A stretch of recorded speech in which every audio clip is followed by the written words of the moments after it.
guys, thank you for tuning in. This video is specifically for anybody looking to get into retro or vintage hairstyling for themselves, on themselves. I've been doing it for about a little over 10 years now, and I can tell you it's definitely been its own struggle. So I'm here to kind of give my wisdom for any lady looking to get into it for herself. Wisdom number one: let go of perfection. Let it go. Let go of the idea that your hair is not turning out how this other girl's tutorial is looking, or even like how that other girl does hers, or how this person's hair turns out. Let that go, because that, when I was first learning, that pretty much like caged me in and just kept me like anxious almost, that I couldn't, it made me feel horrible that I couldn't get my hair to look like how this person is, and I just, it'll drive you to not wanting to do it anymore. I want you to just let go of the idea that it needs to be perfect the way that person's one is, because it never will be. Because you have your head of hair and that person has their head of hair, so it's going to be perfect for how you do it. So yeah, number one, words of wisdom: let go of perfection. So number two, be patient with yourself and give yourself a lot of practice. It's taking me, within the 10 years of doing it, about half of that to really get down what works for my hair type and works for me, and that is just through patience and practice. Because let me tell you, these poor rat tail combs have been flung at mirrors, and I have probably scared a lot of ex-boyfriends. Like with basically not being patient with myself, and just panic attacks and just breakdowns, and just, it wasn't pretty. So I apologize to you boys. But yeah, just patience and practice. Do it on a day, practice this new style on a day that you're not having a special event, on a day that you're just at home, just chilling, just watching your show, and you just have some extra time to kill. That's basic. That's a lot of it. That's a lot of how I learned. I would just throw on a movie that was my favorite, and I just practice, and I just do it at home on my own time. No stress, no worries. Just allow myself the opportunity to teach myself. So number two, patience and practice. It's gonna take a minute for you to even know how to rotate your hand well, how to angle it in certain areas, how to get that muscle memory with yourself. That alone, just getting used to using the curling iron, what ways to do the pin curl. Like right now, look, I'm just closing my eyes and I can feel already how to do a pin curl. And pop in that pin, and that's it, and I'm done, I'm good. So it's fluid for me, but that's just because it's taking me a lot of practice and a lot of patience. Number three, obviously the right tools and products will help you out in what you need to do for your hair. For my hair type, I figured direct heat with the curling iron works best for my hair. It naturally just falls straight, and I figured with the heat, it helps it to make that curl and hold that curl better.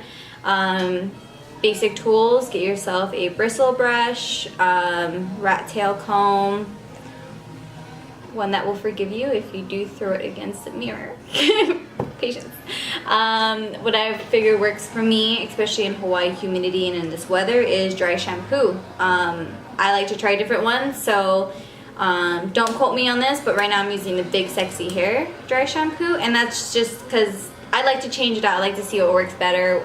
If there's things out there, sometimes they discontinue things, so you kind of always want to just try different things just in case. But that doesn't leave much of a film for colored hair, so I like that. And then my favorite hairspray, a lot of girls in this world love the Kenra 9. I am one of them as well, just because, especially with Hawaii weather, humidity, it it leaves the hair tacky. So this hairspray hasn't left mine feeling tacky, and it's left it feeling fairly flexible, and I can just move it around and just I can still play with it. So that's what I really liked about it. So yeah, those are just the basic tools that I like to use for myself, and you will find what works best for you, and that's just gonna be through time and just trial and error. Let's see. Number 4, music.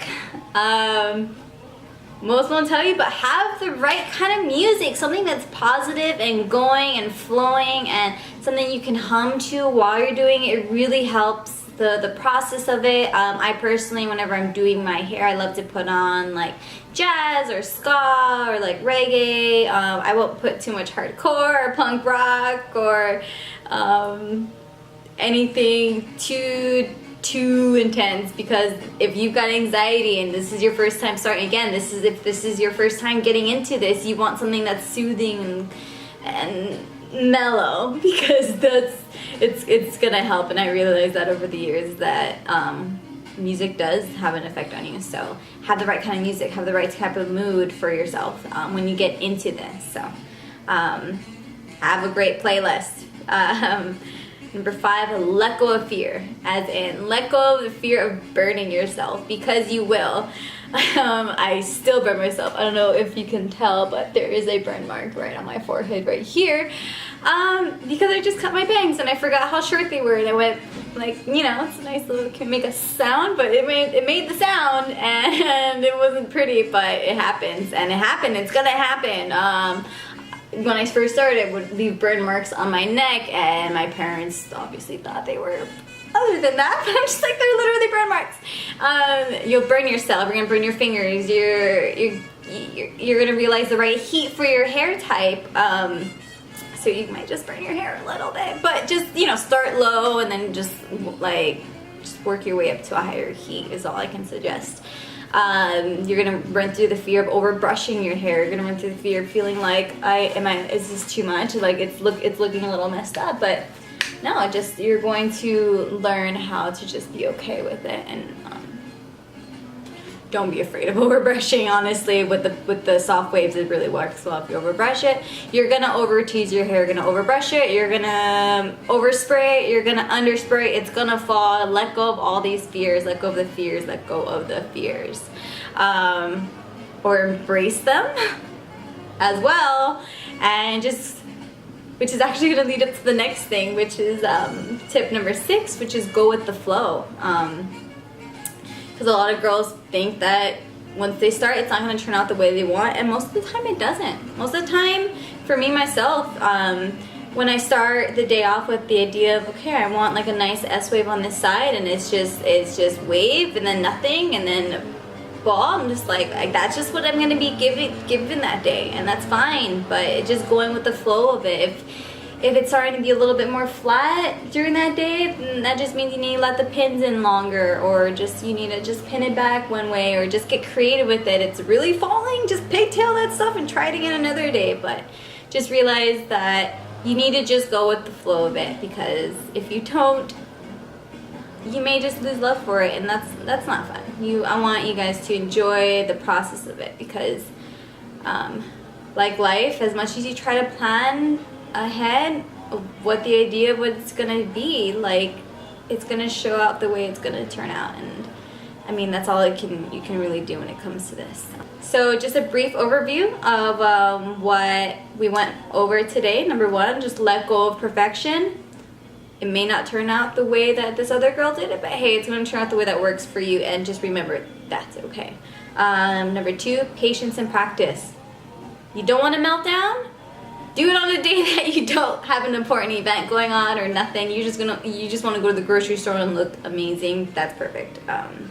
Let's see. So number 3 is products and tools. So always have the right tools for your hair type. Again, I like to use a curling iron. For you ladies, sometimes wet sets, sometimes sponges, sometimes hot rollers work. Try them all out. I've tried them all out to the point where I know what works for me. So don't get discouraged on the tools. Practice what works best for you and your lifestyle and your day-to-day. Same thing with products. try different things out, see what works, see what kind of, how much of a hold hairspray you need versus how much dry shampoo or smoothing serum, whatever you need. Just try, because all hair types are different, and I just know what works for mine. So that, music, always have good tunes on. It helps a lot. It helps so much to be belting out a tune, singing, doing while you're doing just whatever you can. Put yourself in the right mindset, do it. That's what I suggest. Number 5, let go of fear. Again, you will burn yourself, you will over tease, you will over brush, you will overspray, you will underspray, it will fall out. These are just what's gonna happen when you first start getting into it. It's just a matter of with time, being able to find what works best for you and your hair type, and you'll realize that more and more, and you'll stop burning yourself as much. You'll stop over teasing, you'll stop over brushing, and it's just gonna flow. So let go of all those fears, girls. And then number 6, just go with the flow. That's all you can do. Just enjoy the process as it is, as it's developing, as you're doing your styling, and just know that it's gonna be beautiful for you, and you are beautiful, and just because you don't get it right away doesn't mean you're never going to. So I just hope that helps you guys. Good luck out there, and be kind to yourself and be kind to your brushes. Alright, I love you guys. See you later.